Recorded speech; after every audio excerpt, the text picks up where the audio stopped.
I want everyone to see my beautiful new mug. Look at that. Isn't beautiful? Yeah.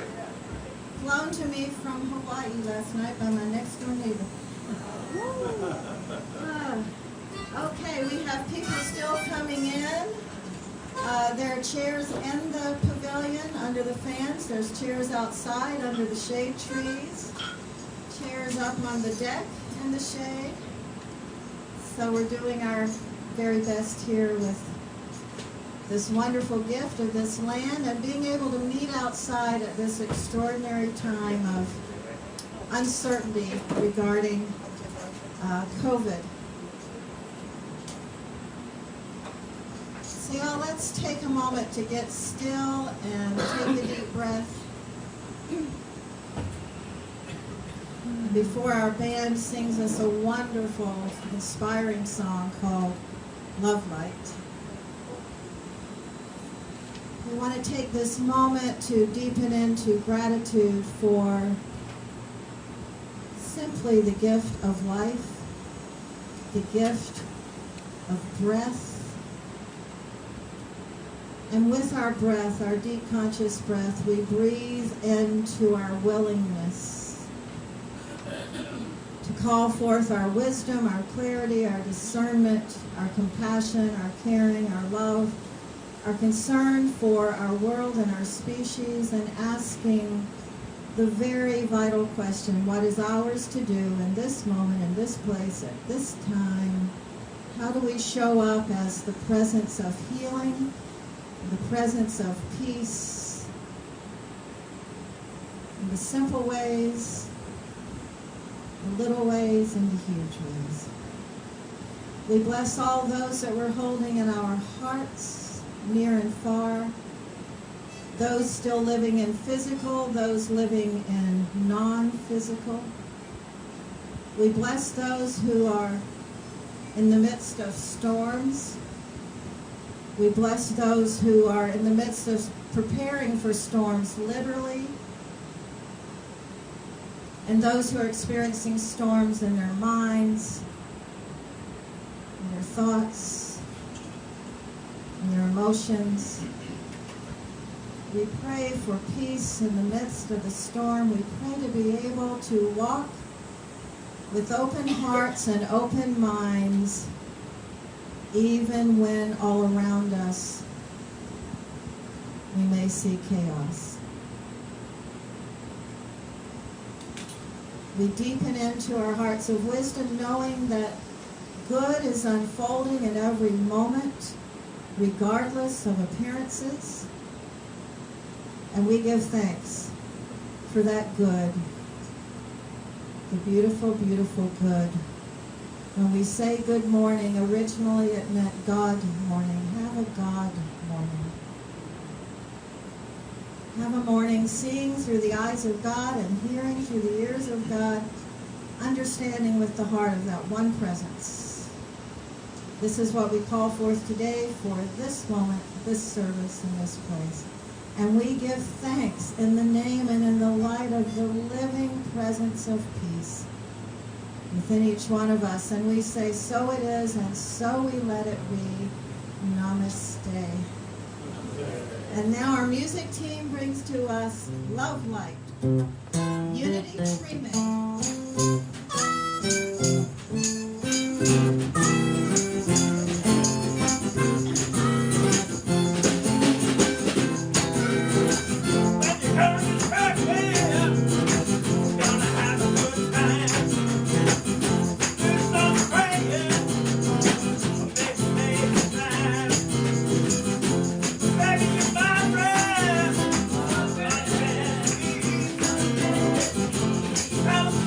Yeah.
song will wake you up. Okay, we want to continue with our Lord's Prayer. As you know, here at Unity, we do the translation from the Aramaic, the words of Jesus. This is a translation connected with what his language would have interpreted these words to be. So I know a lot of us get used to and we like the old version. And I wonder if we'd be willing to consider the power and energy of these words as we say them. So let's say this prayer together, knowing it's for us here, all that we hold in our hearts, and for our whole species right now. Together, Father, Mother, Birther, and Breath of all, create a space inside of us and fill it with your presence. Let oneness now prevail. Your one desire then flows through ours as energy fills all form. Give us this day our physical and spiritual nourishment, and untangle the knots of error that bind us as we lead free of others. Do not let appearances make us forgetful of the source, but free us to act appropriately. From age to age through you flow the glorious harmonies of life. May these words be fertile statements through which our future grows. Amen, amen, and amen. And I meant to announce for anyone who doesn't remember or new people that these handouts are on the back table. They have the prayer we just said. They have a prayer that we say at the end. And also, back there on the table today is your September month at a glance with news and information from what's happening with Unity Myrtle Beach for the month of September. So we will continue now with our daily word. And I love daily word, and I often say I have a favorite daily word, but I have to say this is my new favorite. The reading for today is my very new favorite. So the word for today is awareness. And the affirmation is, the world feels new as I grow in awareness. So let's take a deep breath into that.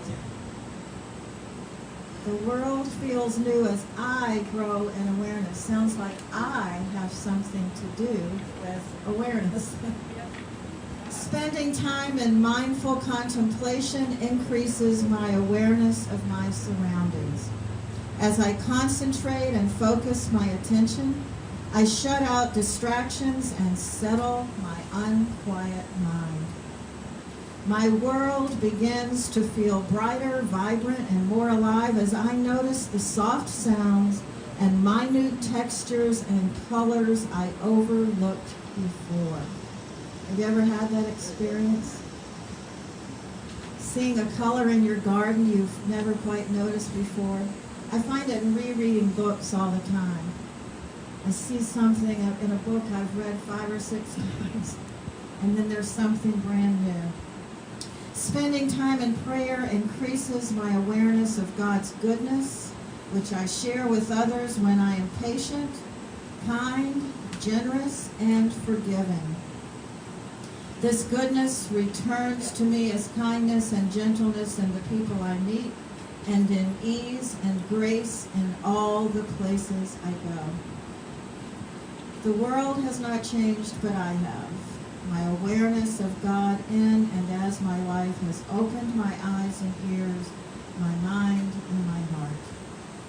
And from the book of Psalms, open my eyes so that I may behold wondrous things out of your law.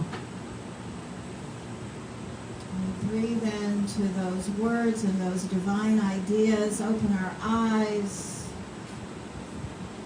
Let us behold wondrous things. And let us see good unfolding in the midst of all that's happening in our world today. So now, we're going to go into our meditation song, I Can See Clearly. And then our speaker today, Reverend Dr. Cassandra Butler, is going to bring us her message, and I love the title, Hung by the Tongue. I expect we're going to hear some good things from that. Reverend Dr. Cassandra Butler is serving in her second term on our Unity Board of Directors. She's ordained with the Church of Religious Science, also known as Centers for Spiritual Living. Reverend Cassandra is also on our Unity prayer team. So when you send in a prayer request, one of the people that's praying with you is Reverend Cassandra. And we'll be hearing more about prayer soon, with so much coming up with World Day of Prayer. But for now, we will go into our meditation song and then our meditation.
Perfect segue into our meditation for this morning. Good.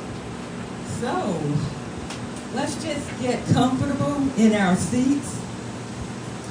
Just sit back, sit tall, feet on the floor, and just breathe in and out easily and comfortably. Breathe easy and with comfort.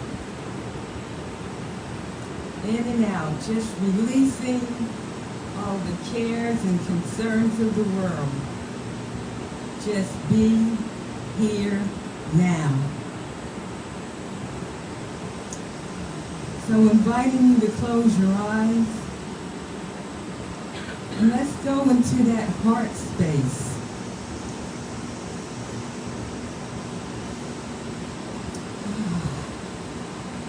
of the One Most High, our secret garden.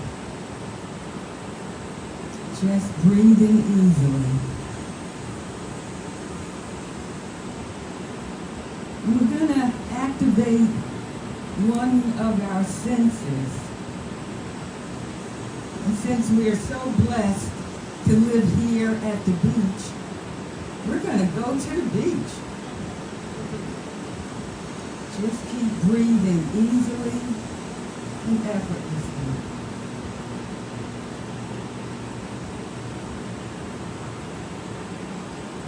And since we are locals, let's imagine ourselves on Ocean Boulevard, in front of the restaurant Wicked Tuna at 4th and Ocean Boulevard. Just stand in the street on Ocean Boulevard, in front of the restaurant. Just breathe easily and effortlessly.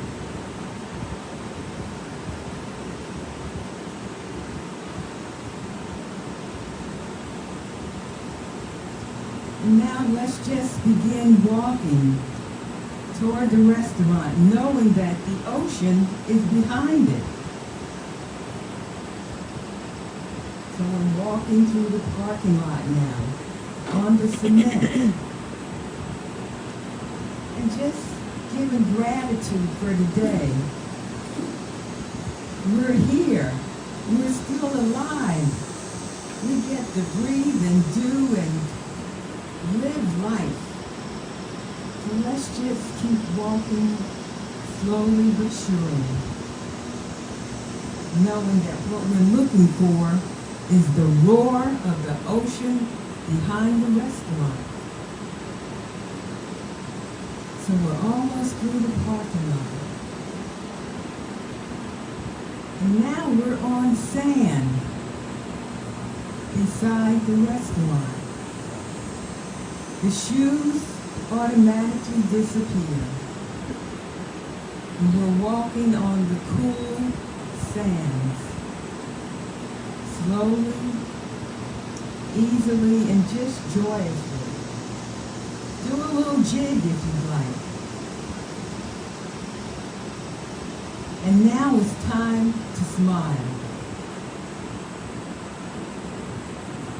Since everything comes from within, start that smile from within, because this is one of your favorite places on earth to be. And then that smile from within puts a smile on your face. And now look up. With your eyes closed, smiling, and just allow the sun to shine down on you, because you are the light. And just keep walking. And now you can feel the difference in the sand. It's cooler and wetter. So now we stop. Wow. As soon as you went from the dry, warm sand to the cool, wet sand, there's that roar of the ocean. The sounds of the waves, the white caps just doing its thing. Oh, how sweet it is, you're thinking. Just keep smiling, and the smile gets bigger and wider in your heart and on your face.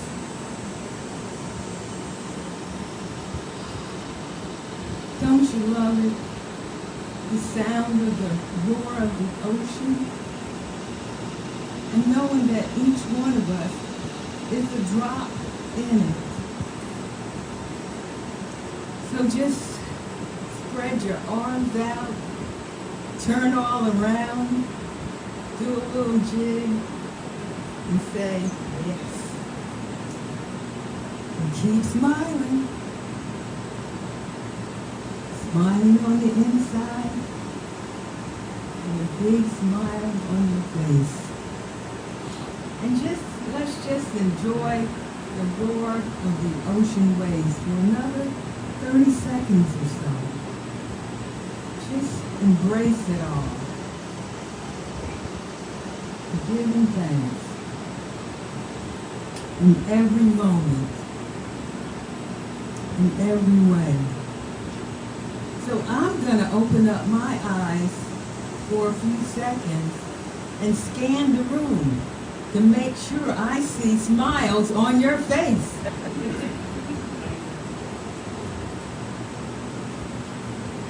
Stay on the sand.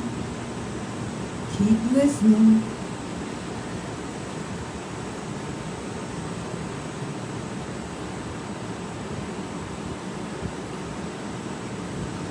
Well, I see as many as I can. I know there's smiles behind those masks. So thank you. So we've gotten what we needed to at the beach. And now it's time to bid the ocean goodbye. So let's just wave and smile again. And as we turn our backs, we take one last look.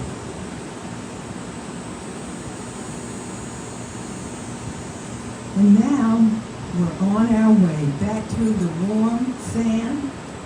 Just walk slowly, breathing easily, without effort. Just continually to give thanks with a big smile on our faces. And now we hit the cement of the parking lot. Let's continue to go through the parking lot. Walking slowly and easily. Just breathing in all that sunshine. And now we're back in the middle of the street. And we turn around and just wave goodbye to the restaurant. And now we're teleported back here to Unity Myrtle Beach. We're back in our seats, feet on the ground, sitting tall, sitting back, just easy peasy, without effort. And now we slowly come back into our bodies, back into the chairs, feeling it, just feeling awesome consciousness right here, right now. So, in the count of 10, we can start opening our eyes again.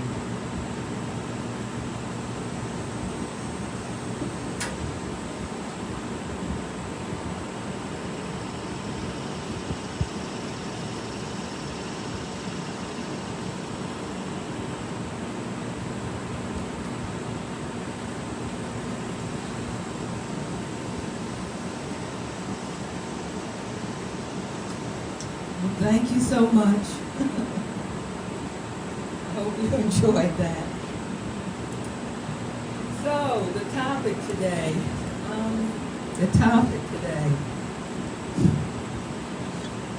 So, I guess I'm wondering, what did everybody think about the title of the topic? Thought it was hysterical. Well, that's the reaction I definitely wanted. It's definitely interesting. So maybe you're wondering why I didn't say, what you say is what you get. That's true. Or the power of words. That's true too. But no, we had to kind of go out on the limb, right? So I think if you notice, I usually like to start my talk defining the words of the title. So let's go with tongue. We're going to do some anatomy first. Tongue is that fleshy, muscular organ in the mouth of mammals. and it's for tasting, licking, swallowing. But in human, it's for the articulation of speech. And then mouth is the opening at the lower part of the face, surrounded by lips through which we intake food and drink. But more importantly, that's where speech and sounds come from. Now the word hung is an adjective, past participle. So it means to suspend something from above, and it can be with or without support from underneath. So you can hang or hung a picture, or a cloth, or a rope, or whatever. So what I'd like to do is I'm going to use both of those words interchangeably, tongue and hung. But back to the tongue. It takes the lips, the tongue, and the teeth to form sounds in order to make speech. And I think the people that know that best would be musicians or singers, especially opera singers. I mean, they can sing from every range, from the highest soprano to the lowest bass. So by moving the tongue, we're changing the air which comes in and out of the mouth, vibrating through the vocal cords. And apparently there are over 40 different speech sounds. So that's enough of the anatomy. So the tongue and the mouths of human beings are probably the number one organ that gets us in the most trouble. Why? Because once you've said it, it's kind of hard to take it back, per se. So you're either okay with it, you're defending it. Once you get on defense, then you got to start getting into ego, and then it kind of may go downhill from there. Or either we're trying to reframe it and restate it and apologize for it. You know, kind of want to take it back, but you can't. So learning to control our senses is another thing that we as human beings have to do while we're here, as if we don't have enough to learn to do already. So in fact, all of our sensory perceptions are very powerful. Sight, sound, touch, smell, taste. And the one that's the most important is the one that I'm talking about today, sound. To conquer the tongue is to master all senses. So really, if what you say is what you get, then that's what I'm going to be talking about this morning. How to control that organ in the mouth to do no harm to yourself or to others. Is it any coincidence that the first book in the Bible, Genesis, starts out with, in the beginning was the Word, sound. So before there was even language, there was sound. The Big Bang, sound, Om. So God spoke and creation came into existence. And since we are gods with a little g, that means we have the same attributes as God with the capital G, the microcosm of the macrocosm, so we can co-create too. But what is it that we're co-creating? So if you look around this room, everything in this room, I'm not talking about the scenery behind me, Mother Nature. Human beings did not create that. But this table, the chairs, the iPads, music, instruments, the air conditioning, man, we co-created all of that. So look how far we've come. So that's our reality. So that's the Old Testament. Now in the New Testament, we can talk about Jesus, still the greatest example of a manifester. He can co-create just by speaking. The Word made flesh, that was what he was referred to as. But he did it from this level of consciousness that he reached that we call now the Christ. And that's what we want to get to. And we can get there through our words. But where do words start from?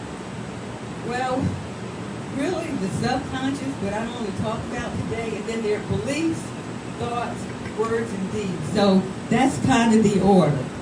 subconscious, beliefs, thoughts, words, and deeds. So that's the order that we're talking about when you're on the spiritual path. Literally everyone is on the spiritual path, whether they know it or not. Now we in New Thought or Unity or other churches, we just kind of maybe formalize it. That's what we think we're doing. So words are the articulation of speech. And it's the way that we as human beings communicate with each other. Words are also expressions of consciousness. And I remember that quote that everybody uses from Maya Angelou. When someone tells you who they are, believe them. They've already stated it for them, because whatever vibration or frequency that they're resonating at, that's what comes through as the words that are coming out of their mouth. So, words are sound, vibration, energy, frequency. And when it's said out loud, it reverberates throughout. I'm going to use the word world and not universe. So, on planet Earth, and I'm going to say up to the end of our atmosphere before we actually reach space. I mean, I don't know, I'm just saying that. It does reverberate outward everywhere. And the other thing about words, if you've forgotten this, every word that we speak with the intention is being recorded. So when we drop these bodies at death, go through that life review, and there's nothing scary about it.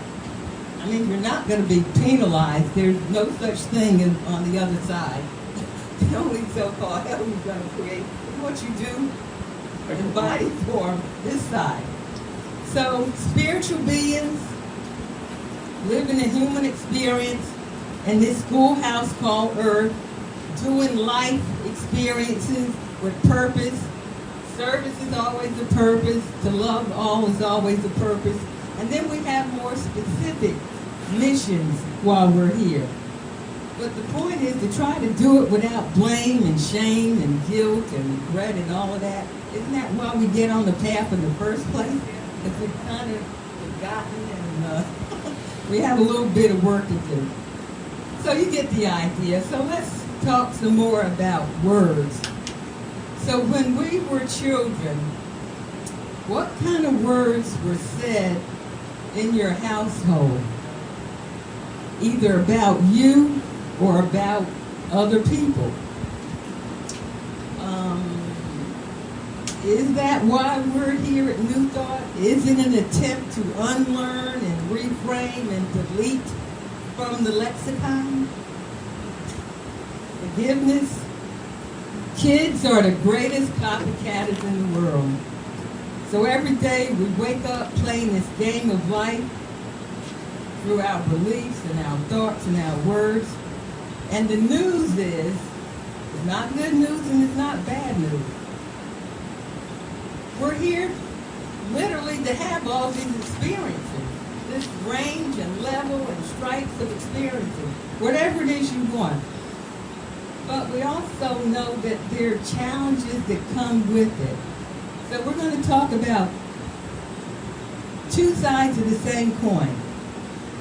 And we need the challenges, the so-called trials and tribulations, to see where we're at in terms of growth. And if we've moved the needle in our life at all. So two sides of the same coin, heads on one, tails on the other, good on one side, bad on the other, light on one side, dark on the other, treasure on one side, trash on the other, pleasure on one side, pain on the other. So it's about a balance. So you got to experience a little bit of both. After all, how can you really say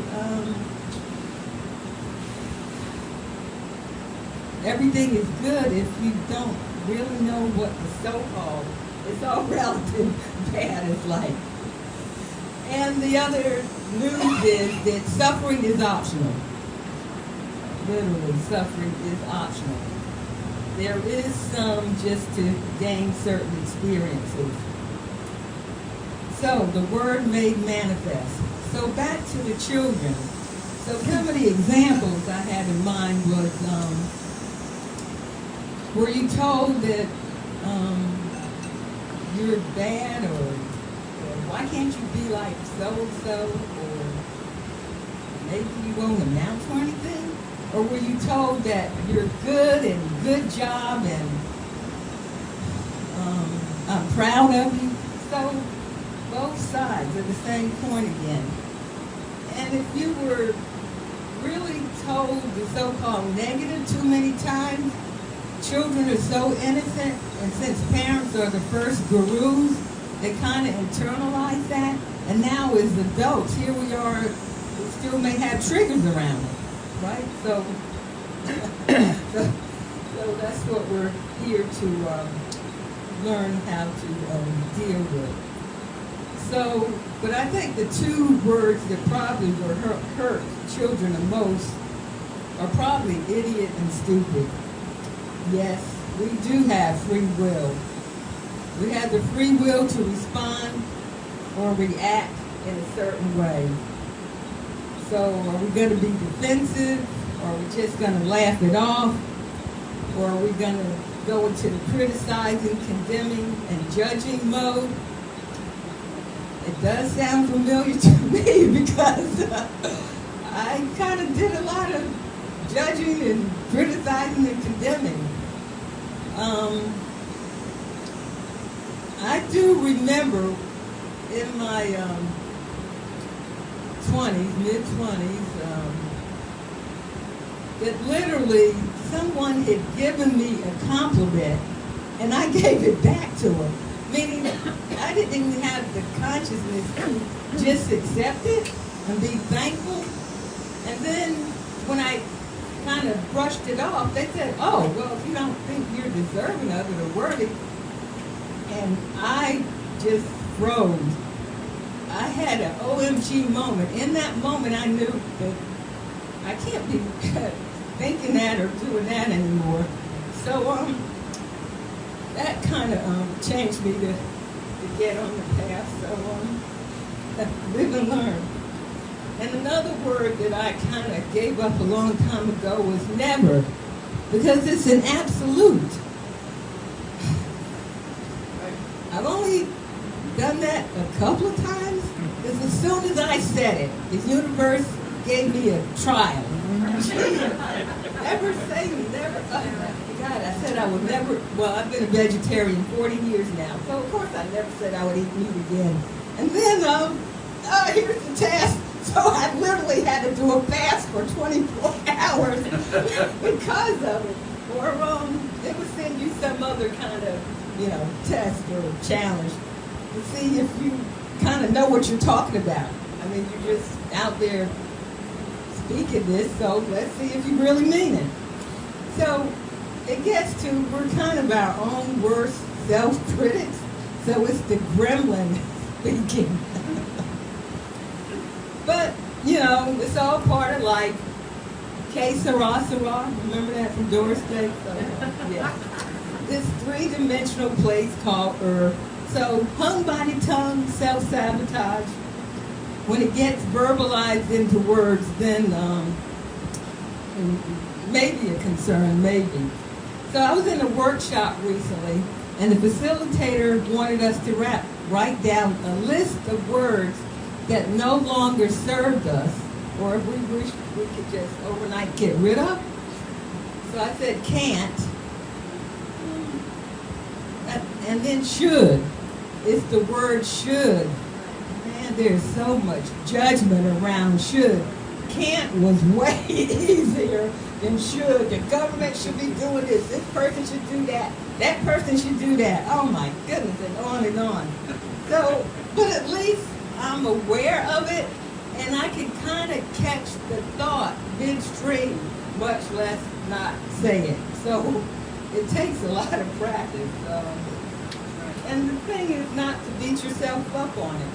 So the question is, the words that we're using on a daily basis, when we open our mouths, how are your words, our words, my words, impacting the world? Are we conscious when we speak? Do we believe what we're saying? Do we habitually tell the truth? Are we habitual liars? And more more importantly, are we affirming life or demeaning life? It is a choice. Again, once it's spoken, it's kind of hard to take back. So if it's true, what we say is what we get, then let's talk about the consequences of words.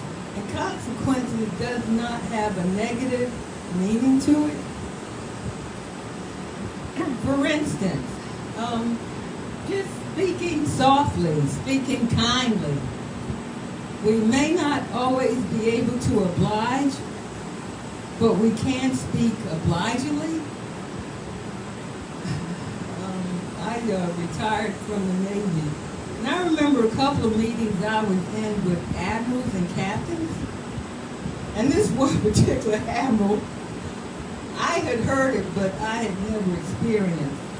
All I know is he was talking his regular voice tone, and then something was said by the contractor in the room, and all of a sudden, when he started talking again, his voice went like 10 decibels lower, and he was looking directly at whoever it was in the room that made that comment. So when he gets angry,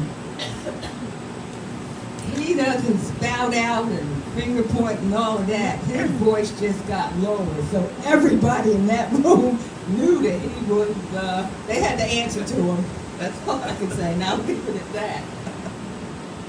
So, and another thing, whenever we start sentences or phrases with the word I, or I am, who is the I am? What did Moses say? I am that I am, the burning bush. So we're claiming our divinity whenever you use I am. So we kind of, these are just considerations. What do I know? So if you're going to use I am, just maybe be cautious about what's going to come after that. For examples, by the time you pick balls, I keep hearing people say, I am tired, I am sick, I am afraid, I am worried. You know what that means? It means that the body responds yes, and it then goes into action, almost like diminishing a little bit from your organs and the muscle and the tissue, so that the body starts feeling fatigue. And you're wondering, why? Well, you kind of claim it. Don't we do that? So we just have to adjust and tweak our words. So how do we heal misuse of words as human beings? Now, some of the other ways we misuse words is through cursing and blaming and shaming. And again, I have to kind of raise my hand. Back in the mid-20s again, I had a really foul mouth. And I don't know where I got that from or why I did it. All I know is those words were not spoken in my home. And the only reason I kind of really gave it up was because as a female, I didn't think it was becoming. It just wasn't becoming for me to continue to say, the H word and the cheesy word and all of that. Besides, when we're damning somebody, we're really damning God and damning ourselves. So I used Lent between the Ash Wednesday and Easter that year, 30, 40 years ago, to give up the cursing. So much for that habit. So it was very clear that it was not serving me, so I stopped. So the 3 words of I hate you. I don't know why anyone would want to say it, but it has been said. The vibration and the frequency around those 3 words, it is not coming. It is giving off who you are if you're saying it out loud.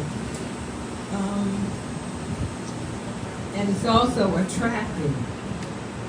So that means that we're really criticizing and condemning God and ourselves to use those 3 words.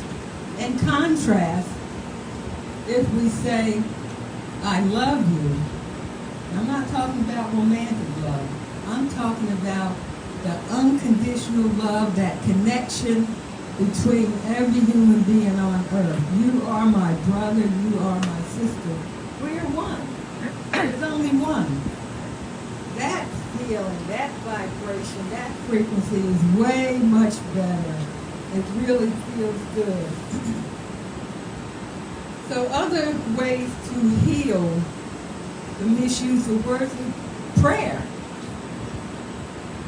Basically, every word we speak in a prayer.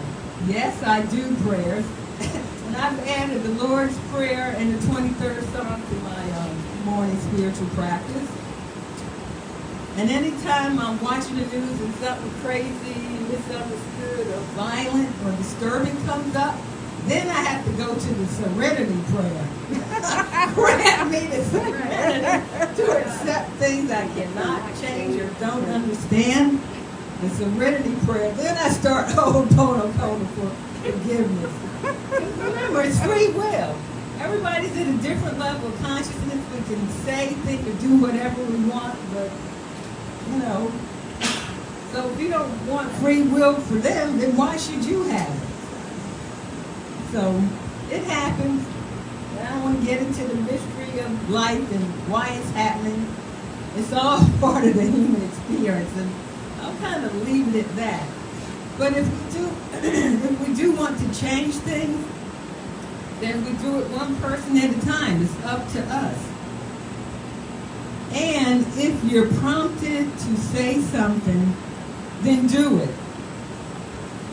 It's all okay and it's perfect. Because the prompting is coming from within. It may be something that somebody that's within earshot of you needs to hear. And you may be saving their life. You never know. So if you're prompted to say something, say it. Another way to heal misuse of words is through affirmations. Mine is, if God is for me, who will be against me? With God, all things are possible.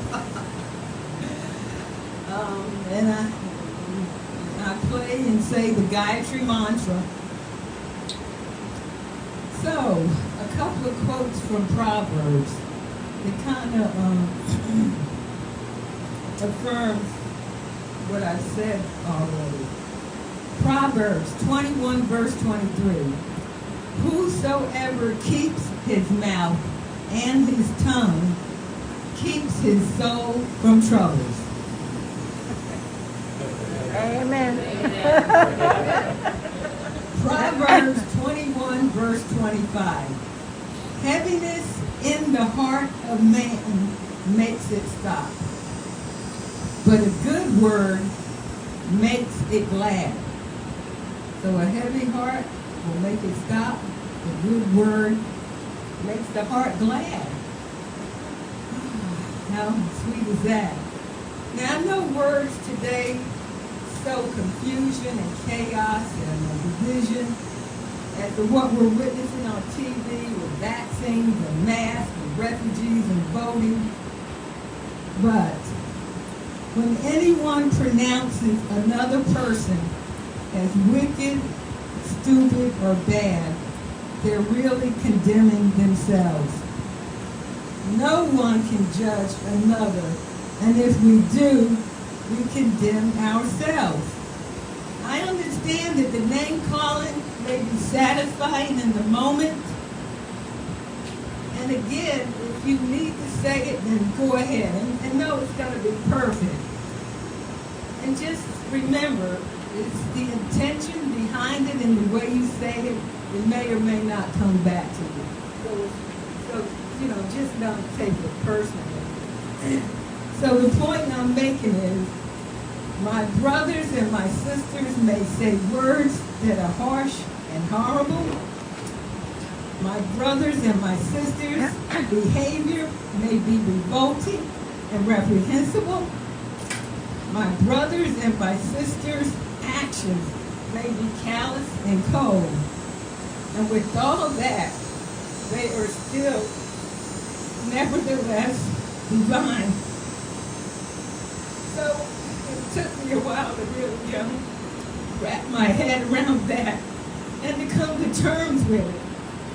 So, maybe the best way to resolve it for ourselves is to maybe just be quiet or silent. This does not mean that you have to love it or like it, condone it, none of that. But when we talk less, we conserve energy. So this is the reason why saints and sages are quiet a lot. Observe silence. It increases one's mental capacity and also our power of discrimination. Besides that, I'm sure everyone here has known of several instances whereby they have saved themselves humiliation and embarrassment by being quiet.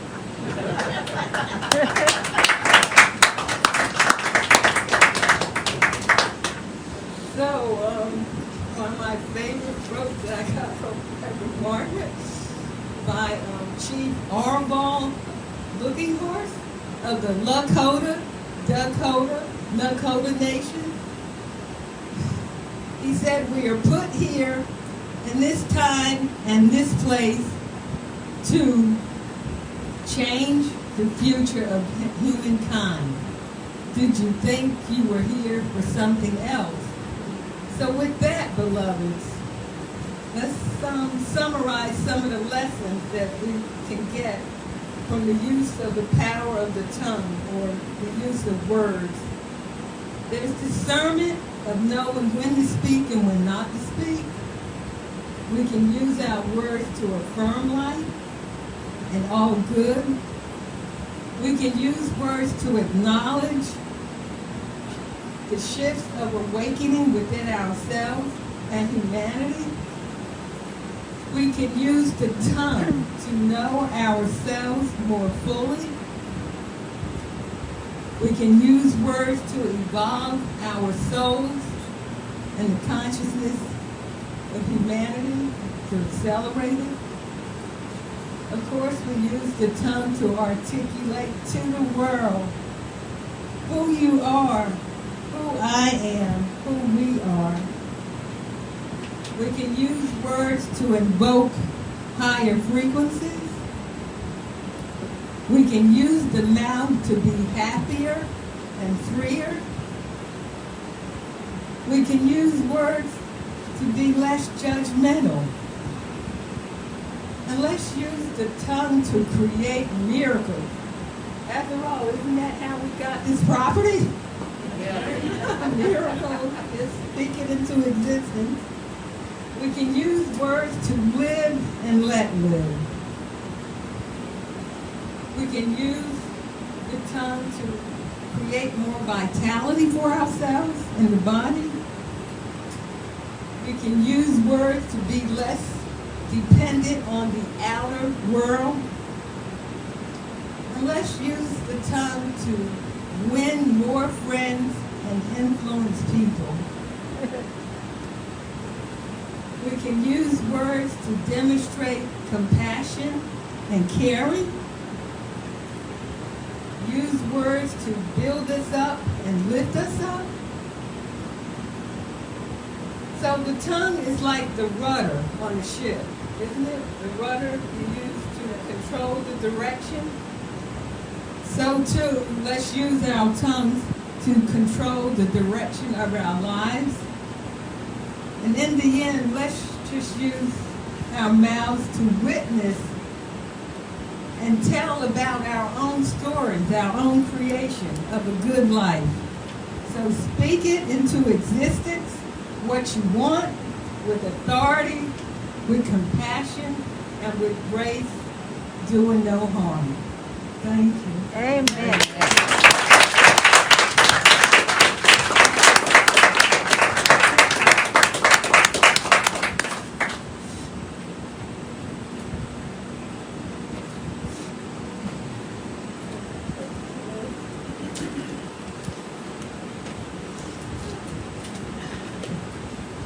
That is a very powerful message.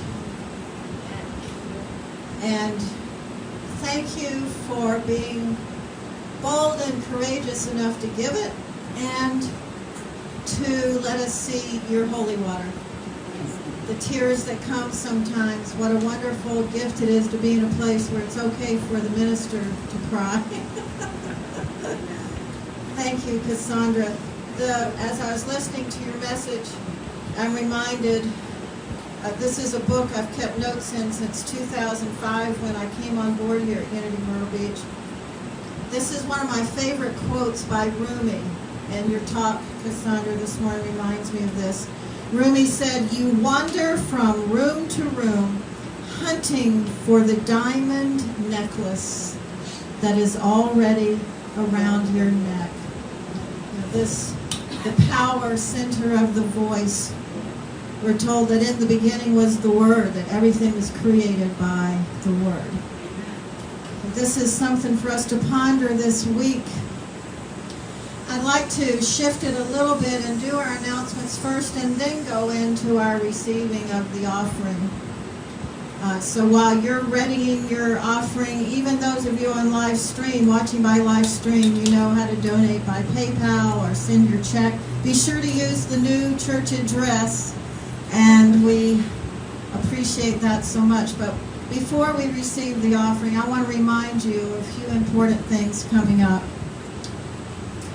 Next Sunday, our guest speaker is Reverend Dr. O'Neill Smalls, and he is one of our neighbors. He's the founder and director of Freewood's Farm, which is right around the corner. It too is a part of the Burgess community, the original 28 square mile swath of land that was originally owned by emancipated peoples after the Civil War. So Dr. O'Neill Smalls, who is a former professor at the University of South Carolina teaching law, he is going to come and give us some of the rich, rich history of this land that we're sitting on. There is an extensive list, by the way, of needs from Family Justice Center, and it is on your handout, your Sunday handout that you can find on the table back there. There is a prayer box out. Talk about the power of word, the power of thought. We have a Unity prayer team, and more importantly, we are affiliated with Silent Unity. We can go online, send in our prayer requests, we can call. You have the power to call forth support and energy in your behalf by submitting a prayer request, and that box is over here. Also, we have World Day of Prayer coming up, and that is September 8th and 9th. On your new September month at a glance, you have all the information you need to go online. There is a wonderful program planned by your Unity Worldwide Ministries with wonderful speakers and music, and you can watch it all day long on Wednesday if you like. Wednesday night and then all day long on Thursday. But here we have a wonderful gift that has arrived from Reverend Cordy Mack in the form of a labyrinth, a fold-up labyrinth. And for Thursday, September 9th, Unity World Day of Prayer, we'll be clearing the chairs, we'll be spreading this labyrinth that we can all walk in a prayerful, contemplative way. We can also walk this land, which is so healing, and holding consciousness in our thoughts and with our words, the healing and transformation for ourselves and for our world. The labyrinth, by the way, is patterned after, now y'all help me, Chartres Cathedral? Chartres. Chartres? Chartres? Who's been to France? Who speaks French? Speak it out. Chartres. Thank you. And it's beautiful. Okay. So, and also our Unity Retreat, Canuga's coming up. I know a few of you are going. There's still time to sign up. That starts next week, August 31st. Okay, let's take a deep breath. All of those things are important. Lots going on here at Unity Myrtle Beach. As we move in to the time of receiving our tithes and donations, We'll ask that a few of you, yes, we'll pass the buckets in a moment. We give great thanks for the generosity of this community. We are stepping up in all the best ways we know how. Your board is a fabulous board. The generosity team, the growth and development team. Even though we don't have a sanctuary yet, it seems that we have exactly what we need in this moment with the ability to meet outside on this beautiful land. Donations are coming in to expand the pavilion and have more outside seating and yet a roof to keep you out of the sun. Lots of wonderful things have been suggested and donations are coming in. So let's just take a deep breath of gratitude.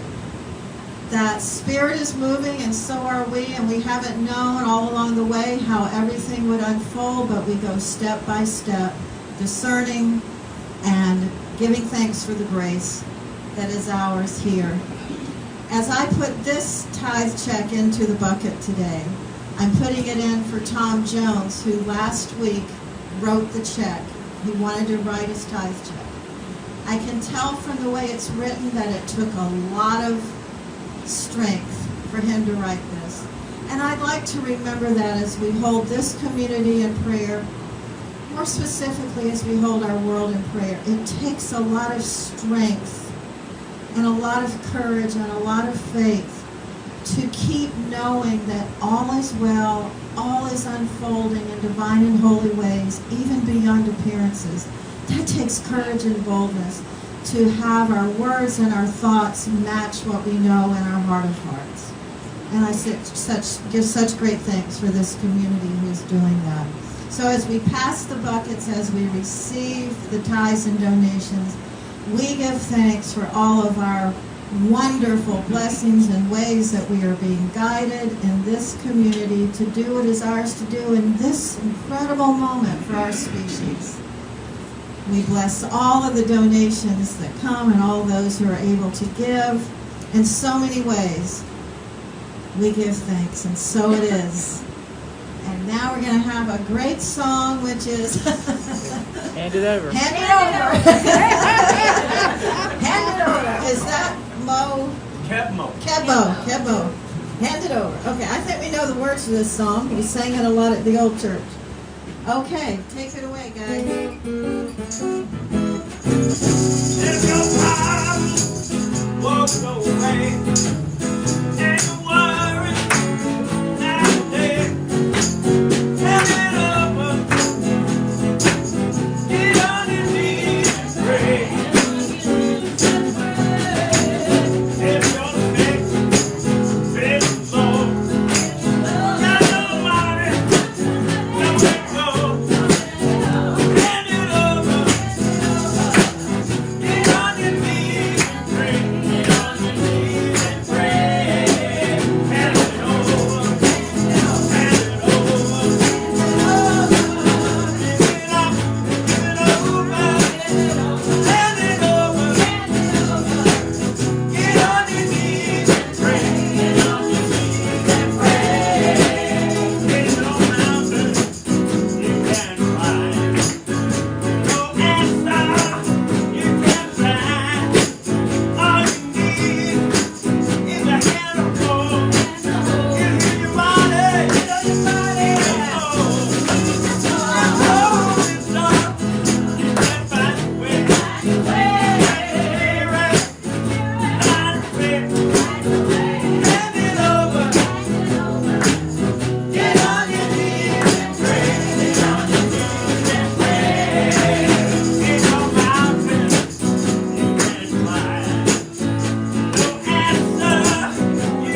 listen to. So we give thanks for these wonderful tithes and donations. We give thanks for all the volunteer efforts that are going on out here. We give thanks for the garden that's blooming, the flowers, the bees, the butterflies. We give thanks for it all in the name and in the light of the living Christ within us. Namaste. Okay, y'all, I've got one more announcement. Because we are in the time of appreciating the wonderful history of this area more and more, we want to remind you that on September 18th, Brookgreen is having the 4th annual Gullah Geechee Junkanoo on September 18th in celebration of the rich Gullah history in this area. These flyers are on the back table for you as well, so spread the word about that. That flyer's not on the back table, but the rest of them are. Also, we do give thanks for our neighbors, and y'all may have heard we had lots of visits from horses last week, and they just brought a lot of good energy on the property. There are new neighbors in the back. They got loose because they don't have grass, and guess what we have lots of? So it's fine with us if they want to come over and eat the grass, right, John? Just watch where you Yeah, watch where you step. Yeah, good fertilizer, just good fertilizer. So thank you everybody for coming out live and in person. We thank any newcomers today. No, thank you for being here. Thank you to everybody who's watching live stream.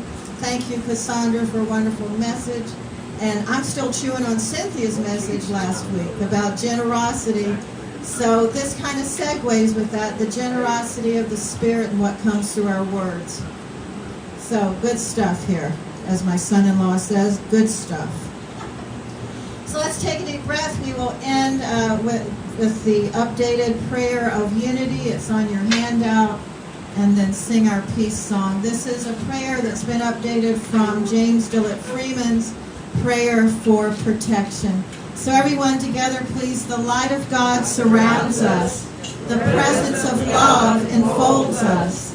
The power of peace protects us. And the one presence that lives within all creation enlivens us. Wherever we are, love is, peace is, light is, God is, and all is well. And now we sing our peace song like a prayer, and like we mean it. We're in charge of creating our future, so it is.